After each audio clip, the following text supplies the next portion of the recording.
This month, you got a raise, and somehow you got poorer. No one knocked on your door. No one sent you a bill. No politician stood up and voted to take a single cent from you. And yet quietly, something reached into your bank account, into your wages, your savings, your pension, and skimmed a little off the top.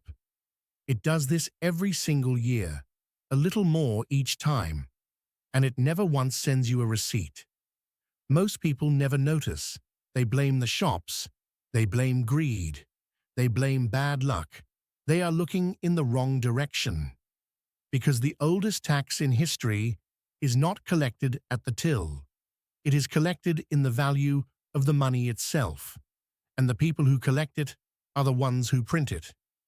We are taught to think of inflation as prices going up, as if prices floated upward on their own, like smoke. They don't. Inflation is not prices rising. It is your money falling. Picture money as slices of a single cake. The cake is everything the economy actually makes. The bread, the steel, the labor, the hours. Your money is just a claim on a slice. Now print more slices. The cake has not grown. There is simply more paper chasing the same bread. Each slice is worth less. You were not robbed at gunpoint. You were diluted. So who benefits when the money is diluted? Start with the simplest version. Imagine a town where only the mayor may print the tickets everyone uses to buy groceries. Printing £100 ticket costs him a few pence. He spends it at £100 on real goods, real labor, real things. That gap between the cost of making money and the value of spending it has a name: Seigniorage. The mayor is the tax collector. Every person holding a ticket is the taxpayer, because each new ticket waters down the soup, and everyone gets less flavor per spoonful. This is not new. The Romans did it with a knife. They simply shaved the silver out of the coin and kept the difference. Same theft, older blade, but here is the part almost no one is told. When new money is created, it does not appear in every pocket at once. It is poured in at one spot, like thick honey on a plate, piling up in the center before it ever reaches the edge. The government spends it first. The big banks, the largest firms, the connected investors, they touch it first, and they get to spend it while prices are still low. By the time that money trickles down to the man earning a wage, the shelves have already been repriced. He pays the new prices with an old salary. Watch it in slow motion. A defense contractor is paid a fresh $100 million today and buys steel and land at today's prices before most of the country even knows the new money exists. Months later, that same money has rippled outward to the nurse and the teacher. But by then, the rent, the petrol, and the bread have all been quietly repriced upward. The early hands bought cheap. The late hands pay dear. This is not a theory. Between 2021 and 2024, after the fastest money creation in modern American history, the typical worker's real wage fell almost 4% below where it should have been. The money reached him last. It always reaches him last. The order itself is the robbery. It even has a name, the Cantillon effect. But you feel it long before you can name it. Now ask the real question. Who wins the most? Not the banks, the government. Because the government is not only the one printing the money, it is also the largest borrower on earth.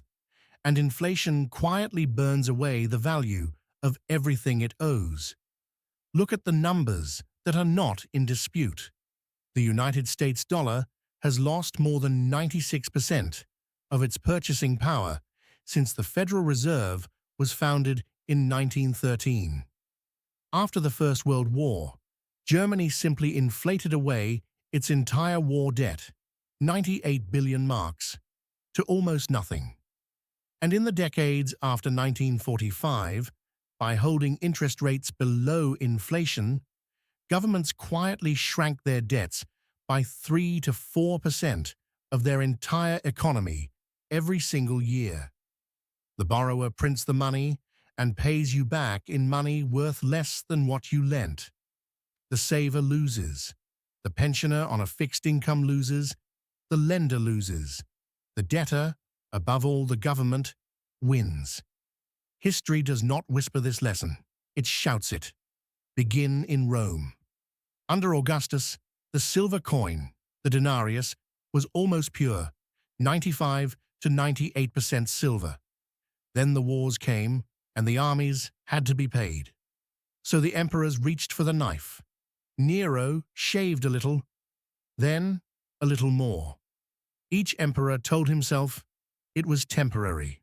By the crisis of the 3rd century, that same coin held less than 5% silver, sometimes barely 2%, a copper slug with a thin wash of silver painted on top to fool the eye. Prices exploded, and when Diocletian finally tried to stop it, he did not fix the coin, he fixed the prices by law on pain of death. The shops emptied overnight. Goods vanished onto the black market. You cannot outlaw the consequence of your own printing press. Rome had learned nothing, except how to blame the merchant. If Rome is the slow version, Germany is the same crime at full speed. In 1914, $1 bought about 4 marks. By November 1923, $1 bought 4.2 trillion marks. A loaf of bread that cost half a mark before the war now cost hundreds of billions. People carried banknotes in wheelbarrows and burned them for heat because the paper was worth more as fuel than as money. And here is the cruelty hidden in the chaos. It was not random. The Germans who were destroyed were the careful ones, the savers, the bondholders, the retired. Between a quarter and a half of the public watched a lifetime of savings evaporate. But the men who had borrowed heavily, like the industrialist Hugo Stinnes, who used paper marks to buy coal, steel, and ships, repaid their vast debts with worthless paper and walked away owning a fifth of the German economy. Inflation does not destroy wealth. It moves it from those who saved to those who owed. Rome took 3 centuries. Germany took 9 years. The next one is already running, and you are inside it. You do not need a wheelbarrow to see it. You only need the 1970s. At its worst, in early 1980, American inflation was running at almost 15% a year, and the state collected twice. First through the falling dollar, and second through a quiet trick called bracket creep.